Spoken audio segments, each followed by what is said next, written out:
جی بالکل، آپ نے ٹھیک کہا۔ ایسے ہی ہے کہ امید ہے آپ کے مشوروں سے کافی عورتیں ڈیورس لے کر گھر بیٹھ جائیں گی اور آپ کو دعائیں دیں گی۔ جی بالکل، آپ نے بالکل درست کہا۔ بڑی ہمت چاہیے یہ قبول کرنے کے لیے کہ آپ کا رشتہ سڑا ہوا ہے، آخری کنارے پر ہے۔ اگر میری باتوں سے آپ کا گھر ٹوٹ جاتا ہے تو وہ رشتہ، وہ گھر، وہ تھا ہی نہیں کبھی۔ مطلب یہ کہ کیا وہ رشتہ اتنا کمزور ہے کہ وہ ایک ویڈیو سے ختم ہو جائے گا؟ مان لیجئے کہ وہ آپ کا رشتہ چلنے والا ہی نہیں ہے۔ مسئلہ ہماری اس معاشرتی سوچ کا ہے کہ شادیاں ایسے ہی چلتی ہیں، لڑائی کرتے رہو، برداشت کرتے رہو۔ ارے بھائی، عورت کو ہی تو برداشت کرنا، گالیاں ہی تو دیتا ہے، مارتا ہی تو ہے، بچوں پہ خرچ نہیں کرتا، پھر کیا ہوا؟ سارے مرد ایسے ہی کرتے ہیں۔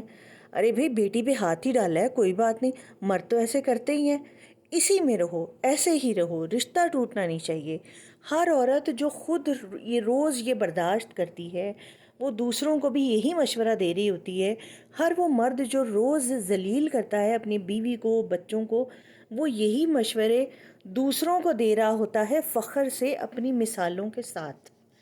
میری باتوں سے آپ کا اگر گھر ٹوٹتا ہے تو سمجھیں وہ گھر تھا ہی نہیں، وہ رشتہ تھا ہی نہیں، وہ گھر ہے ہی نہیں۔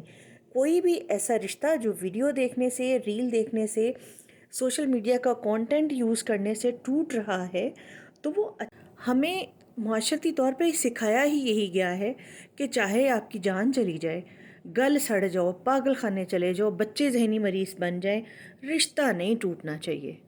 Choice is your.